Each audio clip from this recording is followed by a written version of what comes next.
Hello दोस्तों, आज का अपना टॉपिक है विद्युत द्विध्रुव के कारण इसके निरक्ष पर विद्युत क्षेत्र की तीव्रता ज्ञात करना। कल अपने पढ़ा था द्विध्रुव के कारण इसके अक्ष पर विद्युत क्षेत्र की तीव्रता ज्ञात की थी। आज अपने इसके निरक्ष पर ज्ञात करेंगे। तो टॉपिक अपना है क्या, विद्युत द्विध्रुव के कारण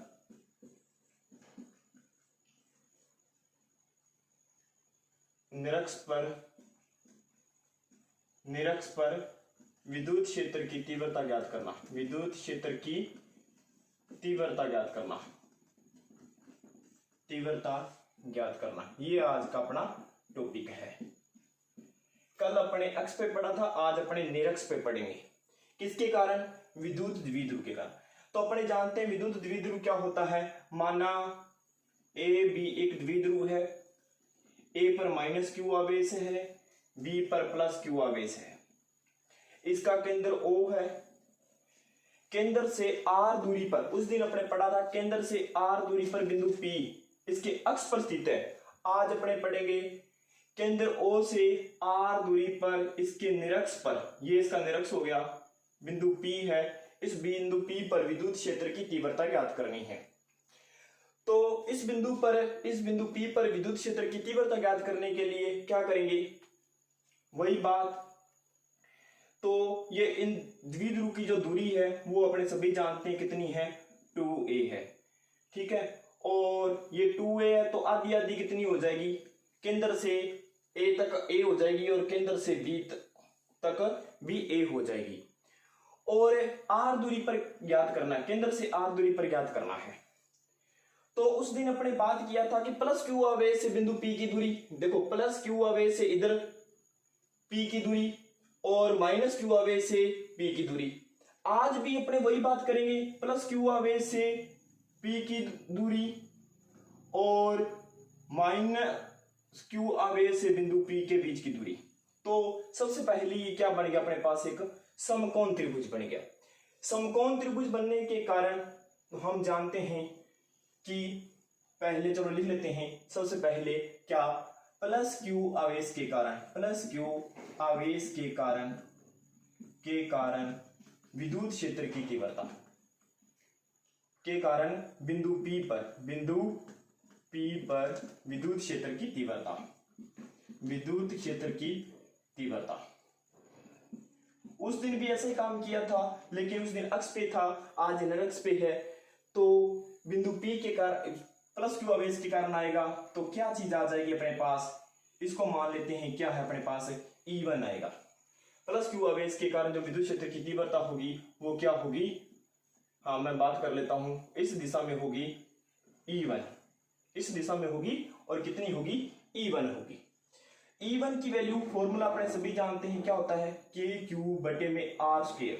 KQ और R क्या होता है, अब R ये वाला नहीं लेना है, प्लस Q से जिस बिंदु पर ज्ञात करनी है उसके बीच की दूरी होती है। Q से जिस बिंदु पर ज्ञात करनी है उसके बीच की दूरी, कहने का मीन यहां से लेके यहां तक की कितनी दूरी है। तो अपने को दूरी का नहीं पता है तो क्या लिख दूंगा मैं, BP स्क्वायर लिख दूंगा। क्या लिख दूंगा, BP स्क्वायर लिख दूंगा। तो E1 की वैल्यू क्या आ गई अपने पास, KQ बटे BP स्क्वायर आ गई। अब BP की वैल्यू नहीं पता है तो BP की वैल्यू फाइंड करते हैं, BP स्क्वायर बराबर में, ये देखो एक समकोण त्रिभुज बनेगा। समकोण त्रिभुज कौन सा, समकोण त्रिभुज क्या नाम है, OBP में क्या बन जाएगा, BP स्क्वायर बराबर, BP क्या बन गया, कर्ण बन गया। तो कर्ण स्क्वायर बराबर क्या होता है, आधार स्क्वायर प्लस लंब स्क्वायर। क्या होता है, आधार स्क्वायर प्लस लंब स्क्वायर। आधार का मान कितना है अपने पास, एक तो है OB स्क्वायर प्लस लंब कितना है, OP स्क्वायर। कितना आ जाएगा BP स्क्वायर बराबर में, ये आ जाएगा A square plus R square. ये BP स्क्वायर का मान आ गया अपने पास। तो इसकी वैल्यू मैं यहां पुट कर देता हूं।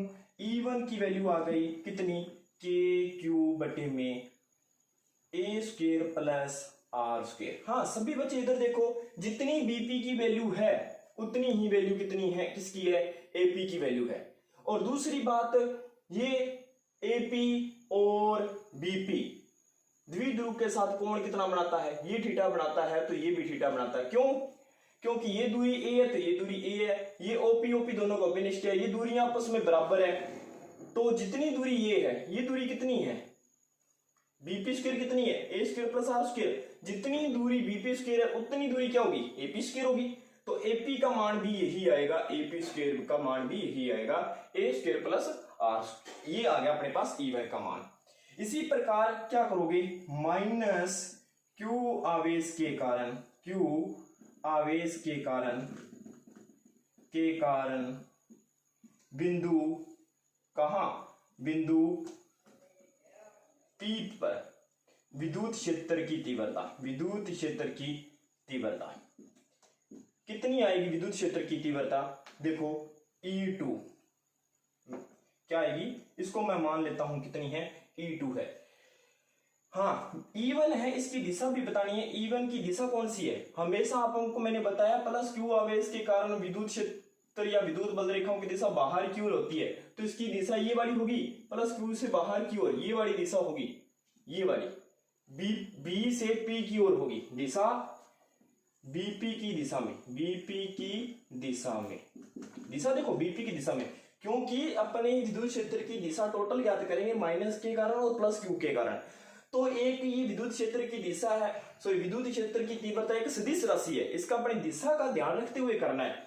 उस दिन जैसे दिशा की थी अपने, तो एक की माइनस क्यू के कारण तो इधर आ गई थी, प्लस क्यू के कारण इधर आ गई थी, दोनों आपस में एक दूसरे के बिल्कुल अपोजिट हो गई थी और अपने क्या कर दिया, माइनस कर दिया था। एक इधर बल लगा रहा है, एक इधर बल लगा रहा है, तो कम हो जाएगा, माइनस हो जाएगा, उस दिन अपने ऐसा किया था। आज अपनी जो बात कर रहे हैं वो क्या है, प्लस E2 के कारण क्या आ जाएगा, के क्यू बटे में वही क्या आएगा, एपी स्क्वायर, एपी की वैल्यू पुट करें तो क्या आएगा, के क्यू बटे में ए स्क्वायर प्लस आर स्क्वायर। देखो दोनों की वैल्यू सेम आई है, लेकिन इसकी दिशा क्या है। अब देखो माइनस क्यू आवेश के कारण विद्युत क्षेत्र की दिशा क्या, सॉरी विद्युत बल रेखाओं की दिशा क्या होती है, अंदर की ओर, माइनस की ओर होती है, तो ये माइनस चार्ज है तो माइनस की ओर होगी, कहने का मीन पी से ए की ओर होगी। यहां विद्युत क्षेत्र की दिशा ये है, इधर वाली ये आई है, देखो दोनों इस प्रकार से दिशा आई है, तो इसकी दिशा कौन सी आएगी, पी ए के अनुदिश, पी ए के अनुदिश दिशा, अनुदिश दिशा, ये दिशा आ गई। आगे बात समझे सभी को।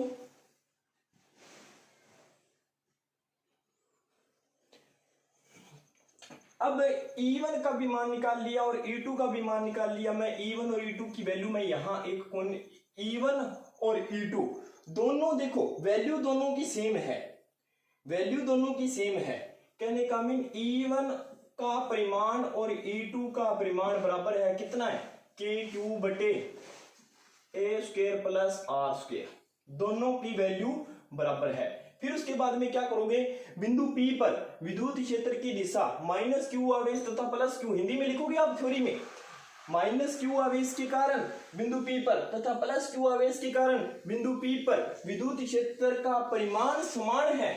क्यों, क्योंकि यहां से दूरियां भी क्या है, समान है, और रिजल्ट में भी अपने क्या निकाला है, समान निकाला है, लेकिन दिशा अलग अलग है, दिशा विभिन्न है, भिन्न है, दिशा भिन्न है, भिन्न। अब इसकी परिणामी दिशा ज्ञात करने के लिए, परिणामी दिशा है, इसको मैं अरेंज कर रहा हूं, परिणामी दिशा बिंदु P पर विद्युत क्षेत्र की परिणामी दिशा,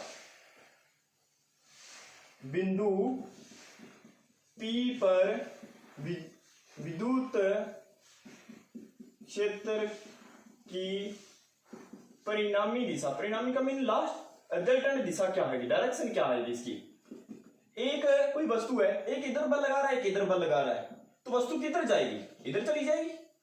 सेम बात इसके अंदर है, लेकिन अपने इसको मैथमेटिकल रूप से बताना है कि इधर जाएगी, ये तो अपना प्रैक्टिकल है, एक ने बल इधर लगाया, एक ने बल इधर लगाया, ये तो अपना प्रैक्टिकल है, एक ने इधर बल लगाया, एक इधर लगाया, किधर चली गई, इधर चली गई, बीचों बीच चली गई। कब, जब दोनों बल बराबर थे, एक ने इधर लगाया, एक ने इधर लगाया, तो वस्तु इधर जाएगी, नॉर्मल सी बात है, आएगा इसमें भी यही, लेकिन मैथमेटिकल तरीके से अपने इसको सॉल्व करेंगे। बिंदु P पर परिणामी विद्युत क्षेत्र की दिशा, हाँ तो ये थीटा है, तो ये कोण भी क्या होगा, यहां से अपने क्या कर देते हैं, E1 तथा E2 को परिणामी दिशा ज्ञात करने के लिए E1 तथा E1 व E2 के घटक लेने पर यहां इसके वियोजित घटक लेंगे, ये घटक ले लिए, इसको नाम दे देते हैं D, D नहीं है ना, इसका नाम दे देते हैं D, ठीक है। ये आ जाएगा y, ये x हो जाएगा। अब dp देखो, E1 ये E1 dp के साथ, E1p dp के साथ कितना कोण बनाता है, कुछ बच्चे बोल रहे हैं जी थीटा, कैसे, ये समांतर रेखा है इसकी, ये dp ab के समांतर है, dp ab के समांतर है, तो तिर्यक इसको रेखा काटती है, तो ये वाले कोण आपस में क्या होते हैं, बराबर होते हैं, संगत कोण की माध्यम से ये कोण क्या हो जाएंगे, बराबर हो जाएंगे। ये थीटा है तो ये भी क्या हो जाएगा, थीटा हो जाएगा। फिर आपको ये वाली आकृति क्या दिखाई दे रही है, हाँ जी बच्चे बोल रहे हैं कि जेड दिखाई दे रहा है, जेड का मतलब ये भी कोण बराबर है, कौन सा कोण, एकांतर कोण, ये थीटा कोण है तो ये भी थीटा कोण है। अब E1 तथा E2 के घटक लेने पर, E1 तथा E2 के घटक लेने पर, तो E1 का x दिशा में घटक, E1 का x दिशा में घटक, E1 का x या dp दिशा में घटक, dp की दिशा में घटक, बताओ कितना आएगा, कोण के साथ बड़ा क्या बन जाता है, कोस बन जाता है, तो क्या आएगा, E1 कोस थीटा आएगा, E1 कोस थीटा, तथा E1 का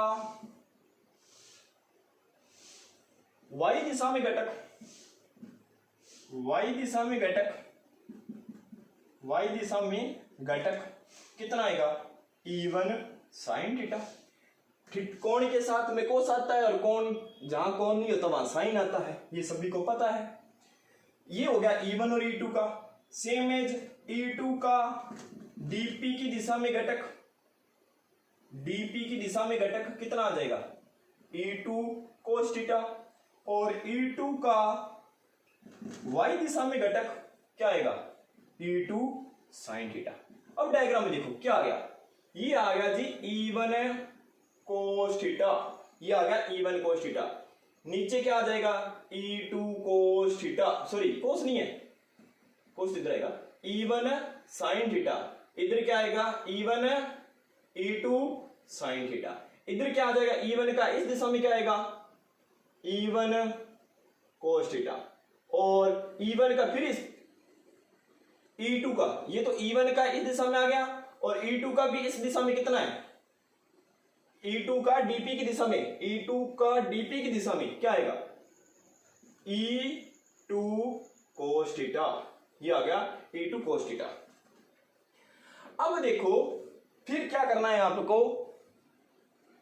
लंबवत घटक एक दूसरे को निरस्त कर देंगे, परिमाण E1 तथा E2 का परिमाण में, आप लिखोगे छोरी, E1 तथा E2 परिमाण में समान, ये परिमाण में समान, यहां भी साइन थीटा, यहां भी साइन थीटा, यहां E1 और यहां E2 है, E1 इक्वल टू क्या है, E2 है, तो ये E1 हो गया तो ये भी E1 हो गया, परिमाण में समान और दिशा में विपरीत, इसका इधर दिशा है, इसकी इधर है, दिशा में विपरीत होने के कारण एक दूसरे को निरस्त कर देंगे, तथा परिणामी विद्युत क्षेत्र की तीव्रता की दिशा, परिणामी विद्युत क्षेत्र की तीव्रता की दिशा कौन सी आएगी, दोनों की एक ही दिशा आएगी, E1 की भी PD की दिशा में और E2 की भी PD की दिशा में, दोनों की दोनों PD की दिशा में आएगी। तो क्या लिखोगे, निरस्त घटक एक दूसरे को परिमाण में समान, सॉरी लंबवत घटक परिमाण में समान होने के कारण और दिशा में विपरीत होने के कारण एक दूसरे को क्या कर देंगे, निरस्त कर देंगे। E1 sine theta E2 sine theta को क्या कर देगा, निरस्त कर देगा। परिणामी विद्युत क्षेत्र की तीव्रता क्या आ जाएगी, बिंदु P पर परिणामी विद्युत क्षेत्र, बिंदु P पर परिणामी विद्युत क्षेत्र कितना आएगा, E1 cos theta plus E2 cos theta, ये परिमाण लगा दो साथ में, कितना आएगा। फिर यहां लिख देना, चूंकि E1 इक्वल टू है E2 के, इसको भी तो मैं E2 को भी तो E1 लिख सकता हूं ना दोनों को। तो ये क्या बन गया, ये दोनों cos थीटा बराबर है E1 E2 के बराबर है, तो क्या आ गया 2E1 cos थीटा, ये आ गया। कौन सी दिशा में आ गया, डीपी दिशा में या पीडी दिशा में, तो ये आ गया पीडी दिशा में तो ये आ गया टू, परिणामी विद्युत क्षेत्र क्या आ गया 2E1 cos थीटा आ गया। अब E1 की जो वैल्यू है वो इसके अंदर पुट कर देंगे। E1 की वैल्यू कितनी है, k क्यूब बटे a square plus r square, इसके अंदर पुट कर देते हैं।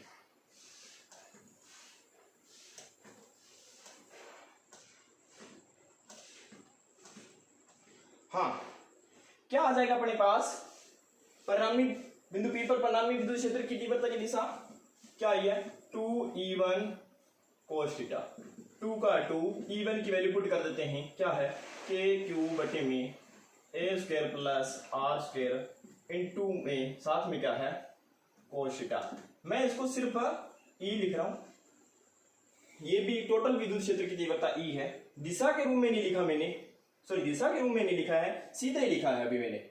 E बराबर क्या गया 2k क्यूब बटे cos theta a plus r square. अब इसी समकोण त्रिभुज में, समकोण त्रिभुज OBP में cos थीटा बराबर क्या होता है, आधार बटे करण, आधार क्या है इसके अंदर, आधार क्या है, आधार की वैल्यू कितनी है a, कर्ण की वैल्यू कितनी है, कर्ण की वैल्यू देखो कितनी है, कर्ण ये वाला अभी निकाली थी कर्ण की वैल्यू, अंडरूट के अंदर कर्ण की वैल्यू कितनी थी a square plus r square, अपने स्क्वायर में निकाला था, बीपी की वैल्यू क्या आएगी a square plus r square, कर्ण की वैल्यू होगी अपने पास a square plus r square. ये cos थीटा की वैल्यू भी इसके अंदर मैं पुट कर देता हूं, cos थीटा की वैल्यू भी इसके अंदर मैं पुट कर देता हूं, तो क्या आ गया 2,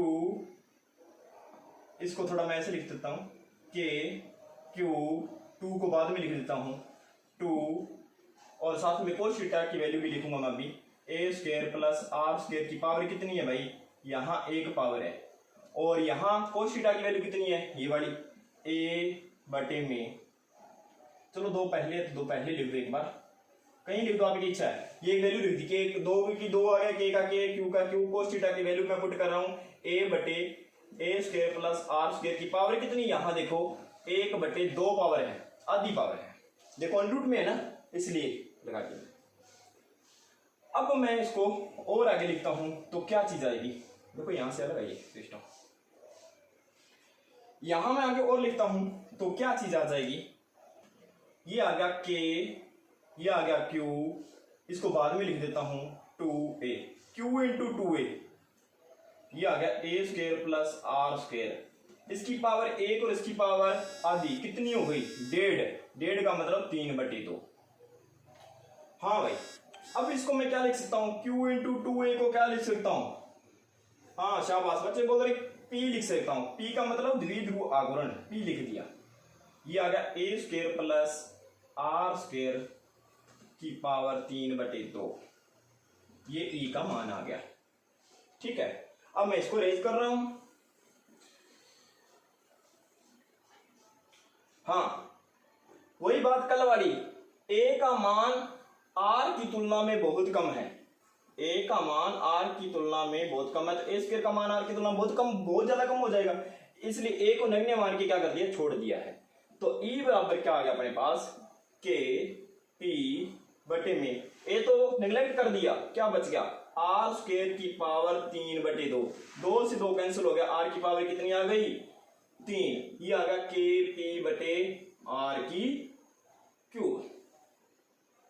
हाँ सदिश रूप में लिखें तो क्या आ जाएगा, e वेक्टर बराबर माइनस लगेगा, कोई बच्चा बताएगा माइनस क्यों लगेगा, r क्यूब माइनस इसलिए लगेगा जो विद्युत क्षेत्र की दिशा है वो द्विध्रुव आघूर्ण के विपरीत दिशा में आ गई, क्योंकि द्विध्रुव आघूर्ण की दिशा क्या होती है -q से +q, और e का मान क्या आया है P से D की ओर, तो दोनों की दिशा क्या होगी, अलग होगी, इसलिए यहां साइन क्या आ गया, माइनस आ गया।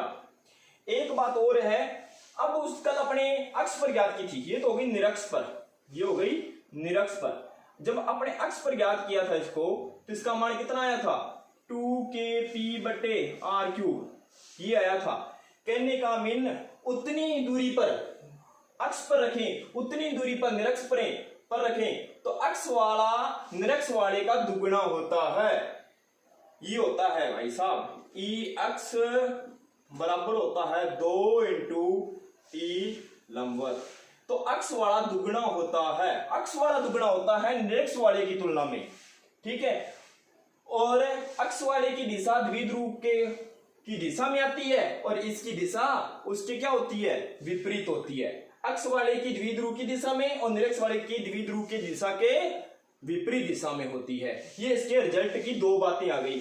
एक तो अक्ष पर विद्युत क्षेत्र की तीव्रता निरक्ष की तुलना में दुगनी होती है। दूसरी बात ये आ गई, अक्ष पर विद्युत क्षेत्र की तीव्रता की दिशा द्विध्रुव की दिशा में होती है, और निरक्ष में विद्युत क्षेत्र की तीव्रता की दिशा द्विध्रुव के क्या होती है, विपरीत दिशा में होती है। ये हो गया आपका निरक्ष पर विद्युत क्षेत्र की तीव्रता का टॉपिक कंप्लीट।